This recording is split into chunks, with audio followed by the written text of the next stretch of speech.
I feel so badly for him. This is not a man that deserves this. 2 days after Christine Blasey Ford came forward with her sexual assault charges against Brett Kavanaugh, President Trump, like most of his party, is trying to thread the needle between shaming Democrats and not shaming the accuser. Hopefully, the woman will come forward, state her case.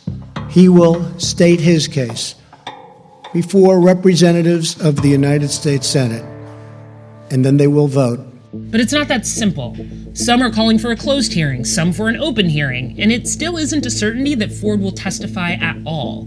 One of the reasons for the confusion is a big underlying problem. How do you investigate something that happened, or didn't happen, so long ago? We're looking at a 36-year-old allegation that a high school teenager sexually assaulted another high school teenager, with no police report and a possible witness who's currently not corroborating the story. Democratic leader Chuck Schumer went to the Senate floor to say, a hearing is great and all, but that the accusation needs a more thorough investigation. The FBI should be given time to reopen its background check investigation into Judge Kavanaugh, to speak to any potential witnesses or other relevant individuals, and update its analysis. According to Schumer's office, neither he nor any other senator has the power to order the FBI to investigate this. They can try to pressure the White House, but ultimately, if the FBI is going to inquire into something that may or may not have happened when Kavanaugh was a teenager, as part of the vetting process for the Supreme Court, the White House has to ask them to do it. Trump, not so much into that. The FBI, John, said that they really don't do that. That's not what they do. And now they have done supposedly 6 background checks over the years. According to Doug Graham, who used to work in the Obama White House vetting nominees, and now works for a private firm that also does background investigations, it's not crazy for an FBI investigation to go back to a nominee's teenage years. So as part of my own background investigation at the White House, they spoke to my high school friends.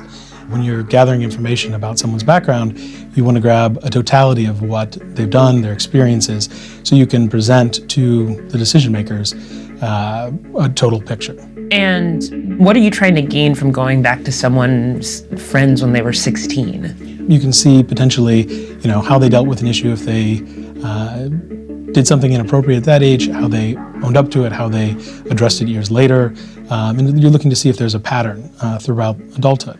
But what the Me Too era may have done is make people consider this kind of accusation more seriously. And that means we're going to have to start having the discussion about whether things someone did in high school are fair game when determining someone's fitness for holding power. So far, it's not a very comfortable conversation. The Washington Post reported that when former Vice President Joe Biden was asked whether it mattered that the incident is alleged to have happened when Kavanaugh was 17, Biden replied, "What I'm going to do is I'm not going to answer any more questions." And when I asked Senator Chris Van Hollen a similar question yesterday, he replied, quote, "I think it really depends on what the conduct was." I just think some people are going to say, if something did happen, he was 17, why should that matter when he's already a DC Circuit Court judge? Times change, candidates change, the way we look at issues change, laws change, public policy changes, and you need to not turn a blind eye to the situation around you, but be able to evaluate those facts by current standards. Whether what Ford is accusing Kavanaugh of would have been brushed aside in the early 80s as boys will be boys doesn't really matter, because we now live in the year 2018. Whatever plays out over the rest of this week and next week is now a valid part of the vetting process.